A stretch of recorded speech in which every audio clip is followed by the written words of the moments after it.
Ini bab kedua halaman 132, ini serius ini, dari 132 sampai 500, halaman 500 itu membicarakan saya.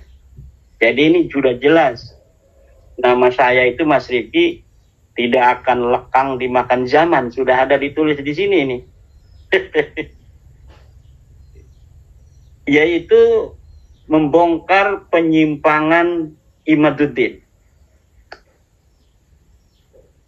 Ada 9 poin yang Hanif Alatas CS ini ungkapkan dari penyimpangan Imaduddin. 1. Mengkaji nasab dengan mengabaikan dan menabrak tatanan ilmu nasab. Sudah saya jawab di dalam kitab metode menetapkan nasab, menurut kitab Rasail fi Ilmi Ansab. Silakan baca. Vaksinnya sudah saya kasih kepada masyarakat dan saya sudah mengira-ngira ini nanti yang akan ditulis di dalam buku Hanif Alatas CS ini. Dan itu sudah dijawab. Bagaimana cara ahli nasab di dalam menetapkan nasab?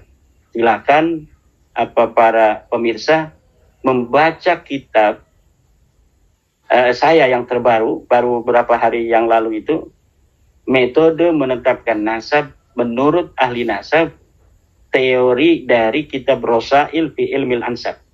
Di situ sudah ada teori-teori 7 jalan metode untuk menetapkan nasab. Semuanya tidak bisa menetapkan nasab balawi. Silahkan dibaca dan nanti kita bisa diskusikan kalau ada yang tidak setuju itu ya. Tetapi saya yakin karena dengan bahasa yang sederhana saya bikin, itu siapa saja akan bisa memahaminya. Kemudian, menentang, mengabaikan, dan merendahkan pengakuan para ulama muktabar terhadap keabsahan nasab balawi. Menentang, mengabaikan, jadi saya ini dianggap menentang, mengabaikan, dan merendahkan pengakuan para ulama muktabar terhadap keabsahan nasab balawi. Ya ini ngadu domba saya dengan para ulama. Dalam dunia ilmiah itu siapa orangnya, tapi mana dalilnya. Jadi tidak dilihat dari siapa, tetapi dilihat dari dalilnya mana. Di dalam kitab Muqaddimat ini Mas Rifki dikatakan, man ladaihi hujjatun yuqaddamu ala man laisa ladaihi hujjah. Orang yang punya dalil harus didahulukan daripada orang yang tidak punya dalil. Jadi bukan siapa. Imaduddin tidak muktabar sekarang. Tapi nanti 100 tahun lagi mungkin ada yang nulis keramat-keramat saya kan. Zaman hidupnya Syekh Nawawi apa disangka nggak ada yang benci sama Syekh Nawawi? Pada zaman hidupnya Ahmad bin Hambal, apa disangka Imam Ahmad bin Hambal tidak yang benci? Pada saatnya Imam Syafi'i, apa disangka Imam Syafi'i tidak ada yang benci? Sama seperti sekarang ini manusia-manusia itu di dalam bagaimana mereka bermuamalah, sama. Ada yang mendukung, ada yang tidak mendukung, ada yang mencaci, ada yang memuji, dan lain sebagainya. Tapi ketika sudah meninggal dunia, para ulama itu, ketika ulama masa kemudian tidak ada lagi muzahamah di dalam dirinya dengan ulama yang sudah meninggal itu. Makanya semuanya berpegang teguh, mengagungkan ulama yang sudah tiada. Mbah Hasyim mengatakan, Mbah Hasyim, pada masa Mbah Hasyim hidup belum tentu mereka akan ikut Mbah Hasyim. Buktinya Gus Dur aja dicaci maki kok. Ulama-ulama NU terus dicaci maki, Kiai Said Agil Sirot dicaci maki oleh mereka. Kalau Kiai Said Agil Sirot sudah meninggal dunia, itu baru orang. Karena apa? Sudah tidak ada kepentingan dia dengan masyarakat yang berkaitan dengan Kiai Agil Sirot. Hari ini Kiai Agil Sirot caci maki, biasa. Kenapa? Ada muzahamah. Ada muzahamah kepentingan di situ. Kalau sudah meninggal Kiai Mas Syafi'i tidak ada lagi muzahamah dengan dia, makanya dia agungkan. Mbah Hasyim Asy'ari sudah tidak ada, makanya diagungkan. Mbah Mun sudah tidak ada, makanya diagungkan. Ulama-ulama yang masih hidup itu ada muzahamah dengan kepentingannya. Makanya dia tidak mau untuk menghormati atau menerima ucapan ulama yang masih hidup. Menerima ucapan ulama yang masih hidup itu, kalau mereka menentang, itu mereka masih bisa untuk berdiskusi, beradu dalil. Kalau yang sudah tidak ada itu kan tidak bisa. Yang paling penting itu dari kenapa orang-orang itu sering untuk mencari dalil ulama yang sudah tiada, itu satu, tidak ada pertarungan kepentingan antara dia dan ulama yang sudah tiada. Kalau dengan yang masih hidup ada pertarungan kepentingan. Makanya ketika dia berbeda pendapat dengan ulama yang masih hidup, yang dijadikan sandaran ulama yang sudah tiada. Itu yang sebenarnya terjadi. Jadi sekali lagi saya katakan tentang banyaknya ulama-ulama yang muktabar. Muktabar menurut siapa? Muktabar menurut Hanif Alatas. Murad Sukri, wah itu Murji'ah, itu Wahabi, itu tidak bisa untuk jadi kepegang. Kenapa? Karena mengganggu kepentingannya. Mukbil Al-Wada'i, kenapa tidak diterima? Itu mengganggu kepentingan mereka karena tidak percaya Nasabalawi. Kadang-kadang mereka mengatakan ini hanya Imaduddin yang membatalkan Nasabalawi. Kadang-kadang ngambil Imaduddin itu nyontoh ulama-ulama Wahabi dan lain sebagainya. Jadi tidak konsisten. Kenapa? Karena ada kekalapan di situ. Karena ada, udah apa aja pokoknya. Jadi suatu sisi dia hanya mencontoh dari ulama Wahabi. Kalau saat lainnya, dia satu-satunya orang yang membatalkan Nasabalawi di dunia ini. Yang benar mana itu sebenarnya? Kita tidak boleh untuk mengatakan tentang suatu dalil dikaitkan dengan subjektivitas. Ini dalilnya ada. Balawi tidak disebutkan 650 tahun dalam kitab Nasab, tidak disebutkan 550 tahun dalam kitab sejarah. Jawabannya mana? Tidak ada. Berusaha menjawab dengan kitab palsunya Mas Rumel. Rontok, nggak bisa. Kemudian apa lagi? Kan?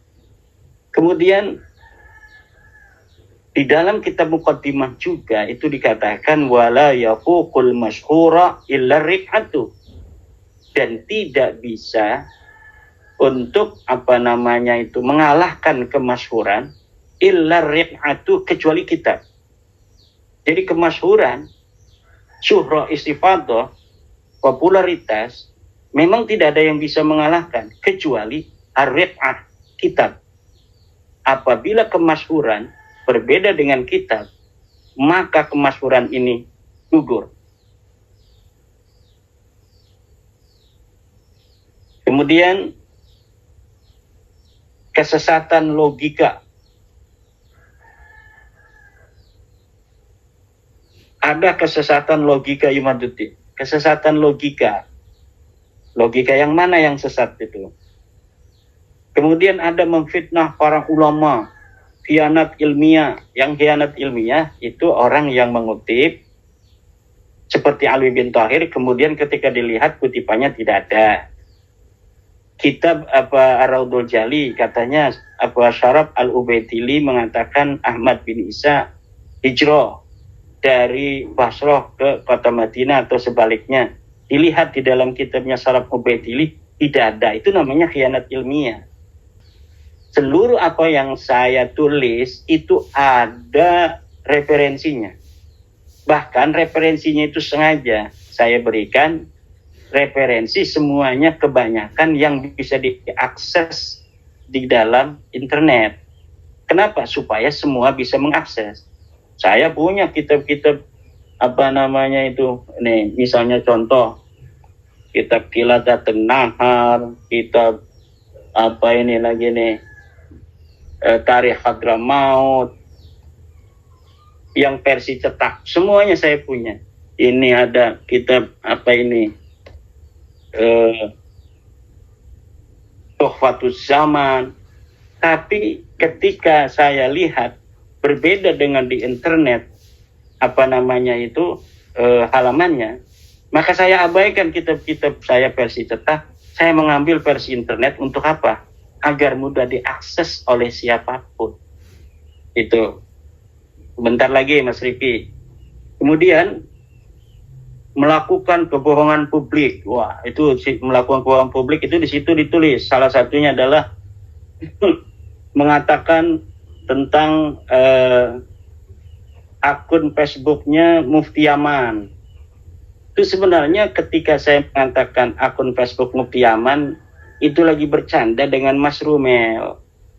Jadi saya itu biasanya tersebut ketika ini bener apa enggak. Tapi ketika Mas Rumel dia udah masuk duluan, menganggap itu akunnya Mufti Yaman, dia bertanya kepada Mufti Yaman itu yang ada di Facebook, bagaimana tentang Nasabalawi segala macam gitu kan. Saya ketawa kan, jadi kita roasting gitu. Jadi itu bukan kita percaya bahwa itu akun Mufti Yaman, tapi kita lagi nyandain Mas Rumel, seorang peneliti, apa tidak teliti langsung tanya-tanya kepada Mufti Yaman yang punya akun tanpa mentasabut, memverifikasi terlebih dahulu itu akun Mufti Yaman ataukah bukan. Sebenarnya demikian kan. Dan saya di dalam meneliti ini tidak berpatokan terhadap pendapat orang yang sebelumnya itu membatalkan juga. Kenapa? Karena fokus daripada yang saya teliti itu berbeda dengan ulama-ulama yang selanjutnya. Detailnya pun berbeda. Orang-orang yang terlebih dahulu itu memang punya jasa besar terhadap apa yang saya teliti ini. Tetapi bukan berarti sama. Jadi ketika misalnya mereka dapat menjawab dari ulama-ulama sebelum saya, itu tidak akan bisa menjawab apa yang telah hari ini saya simpulkan. Kenapa? Karena memang walaupun ada kesamaan, tetapi tidak persis sama. Di dalamnya ada penambahan data-data yang lebih akurat, penemuan-penemuan baru, gitu kan. Kemudian, Yai Mat, boleh masuk dulu. Monggo. Ya, Yai Mat tadi maaf saya terlempar, jadi saya terlewat beberapa bahasan ya. Kembali ke tentang kitab PDF itu tadi, berarti Kiai Mat ini tidak hanya ngambil dari PDF, tapi kitab cetaknya pun punya ya? Iya. Oh iya. Saya kitab cetak itu lama udah punya, tetapi ketika saya melihat di dalam internet, yang versi di internet itu dalam arsip, dalam kitab-kitab yang bisa digapai oleh para orang-orang yang tidak punya kitab, berbeda. Saya akan mendahulukan halaman yang ada di dalam internet, kecuali memang tidak ada di internet itu yang bisa diakses oleh semua orang, maka kemudian saya menggunakan halaman versi cetak ini. Berarti yang dimaksud berbeda itu berbeda halamannya gitu ya? Iya. Misalnya di sini nih kitab Tuhfatus Zaman. Di sini halamannya 172, di sana halaman 175, atau kadang-kadang ada yang bedanya 50 halaman kan. Saya gunakan versi yang ada di internet itu. Kenapa? Agar nanti orang meneliti itu mudah untuk mendapatkannya. Baik, ya Iman. Monggo. Bentar lagi ini. Yang ketujuh, menjiplak pemikiran orientalis dan non-aswaja. Oh, ya. Ini yang sudah saya sebutkan tadi. Ya, menjiplak pemikiran. Kadang-kadang ngomongnya menjiplak. Kadang-kadang ngomongnya hanya Imaduddin yang mengatakan Nasabalawi itu terputus. Nah, jadi tidak ada konsistensi. Yang terpenting adalah mana dalilnya. Imaduddin ketika membatalkan ada dalil apa tidak? Saya punya dalil. Mana orang-orang yang menyambungkan dalilnya? Tidak ada. Di dalam buku 500 halaman itu tidak ada dalil tentang ketersambungan nasab mereka. Kemudian tidak punya kompetensi dalam ilmu nasab. Yang punya kompetensi siapa dari Rabita? Silakan. Diundang di UIN Wali Songo, SMS, jangan bahas nasab. Kan akhirnya ketakutan itu UIN Wali Songo tidak jadi kan. Nah, sekaligus saja nih pada kesempatan malam hari ini, siapa saja dari universitas-universitas yang ada di Indonesia yang bersedia untuk menjadi tuan rumah, silakan undang kami, saya dan Rabita Alawiyah untuk membahas nasab Ba'lawi ini. Misalnya ada universitas di mana saja, yang penting sifatnya ilmiah. Gak usah bawa-bawa pendukung saya atau pendukung daripada Rabita Alawiyah. Cukup para dosen, para akademisi, para juri, kemudian saya dan perwakilan Rabita. Kalau masih penasaran untuk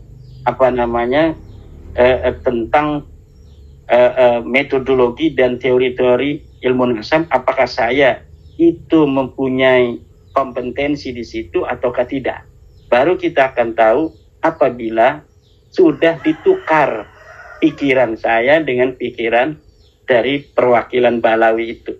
Mana yang paham ilmu nasab, mana yang tidak paham ilmu nasab. Kemudian tentang ke-9, membatalkan nasab dengan tes DNA. Saya memang membatalkan nasab dengan ilmu nasab dan ilmu sejarah plus tes DNA. Dan kita tidak bisa berpaling dari kemajuan teknologi di masa yang akan datang. Masa yang akan datang tidak seperti hari ini. Hari ini tidak seperti waktu saat saya kecil. Saat saya kecil, itu Mas Rifki, kalau sudah jam 7:30, itu dimatikan petromak itu dari ruang tamu, kemudian kita disuruh masuk kamar dengan lampu tempel. Tahun 87 baru masuk listrik itu di Kresek. Kemudian ada telepon, kemudian ada HP. Hari ini internetnya kita bisa bicara antara orang yang ada di Jawa Tengah, Mas Rifki, dengan saya yang ada di Banten. Dalam satu waktu di tempat yang berbeda. Jadi siapa saja yang melawan ilmu pengetahuan, terutama tes DNA ini, akan menyesal di masa yang akan datang. Lebih baik mencari cara untuk bagaimana menyesuaikan diri untuk menanti masa di mana di masa itu siapa saja yang mengaku keturunan siapa akan kelihatan. Mau tidak mau, DNA ini akan digunakan oleh negara untuk menjaga kesehatan masyarakatnya dan lain-lain. Dan di situ semuanya akan nampak nanti. Ini tes DNA G, ini tes DNA J, ini tes DNA O. Nggak bisa lagi hari itu untuk mengelak lagi. Jadi tidak ada lagi bagi kita seharusnya untuk bersiap-siap menanti masa yang penuh dengan kemajuan di masa yang akan datang. Jangan bikin susah anak cucu kita. Kemudian ini sudah selesai, ini membatalkan nasab dengan tes DNA. Juga ada satu yang ditampilkan tadi saya lupa oleh buku Mas Hanif Alatas itu tentang banyaknya stempel dari Raja Al-Qaitiyah dengan Raja Al-Kasiriyah 100 tahun yang lalu sudah tanda tangan katanya. Begini, di dalam teori ilmu nasab nih, dalam kitab ilmu nasab yang ada di dalam Muqaddimat fi ilmin nasab, la ibrata bi kasrati tawaqi'i illam yakunin nasabu sahihan. Tidak ada gunanya banyaknya tanda tangan kalau nasab itu tidak sahih. Fakat suratut tawaqi'i la tasihhu la tusahhihu khata'an wa tawqi'u hujjatun ala man waqa'a la hujjatun ala ghairi. Banyaknya tanda tangan itu tidak mensahihkan nasab yang salah, dan penanda tanganan itu hanya hujah bagi orang yang tanda tangan, bukan hujah bagi orang yang tidak tanda tangan. Nasab Balawi itu 100 tahun yang lalu, 1900-an, itu ditanda tangan oleh Al-Kathiri, oleh Marga Al-Kathiri. Nah, itu dijadikan dalil dalam buku itu tuh. Nah, di dalam kitab Muqaddimat ini sudah ada ternyata bahwa penanda tangan itu berkonsekuensi dengan tanda tangannya. Jadi ketika dia mensahihkan Balawi itu, dia terkena konsekuensinya. Yang tidak menandatangani, tidak mensahihkan, maka tidak mempunyai konsekuensi apapun. Hari ini pun ulama-ulama yang masih para kiai-kiai itu yang masih mempercayai nasab Balawi, dia terkena konsekuensi. Apapun itu konsekuensi tentang didawir atau dimintai duit, harus nyium tangan, kalau enggak menghormatin nanti kamu kualat, itu yang masih mengaku itu. Sementara bagi orang-orang yang sudah tidak meyakini Balawi sebagai cucu Nabi seperti saya, itu tidak akan ada konsekuensi apapun. Kemudian ada yang ngomong, bagaimana nanti kalau di akhirat? Kita lihat di akhirat antara saya dan Rumel Abbas, bagaimana pangkatnya di sisi Rasulullah Muhammad sallallahu alaihi wasallam. Berat itu hukumnya orang-orang yang sudah mengetahui daripada nasab yang tidak jelas, kemudian masih disambungkan kepada manusia mulia Rasulullah Muhammad sallallahu alaihi wasallam, kepada ahli baitnya Nabi, Siti Fatimah Az-Zahra, Sayyidina Ali karamallahu wajah, Sayyidina Hasan, Sayyidina Husain, orang-orang yang mulia, keturunannya mulia itu. Coba di dunia ini selain Balawi, apakah ada orang-orang yang sangat ngurusi nasab seperti Balawi? Ketika ada orang yang tidak mempercayai mereka begitu ketakutan seperti ini, apakah ada di dunia ini? Cari, tidak ada. Demikian mungkin Mas Rifki yang bisa saya sampaikan.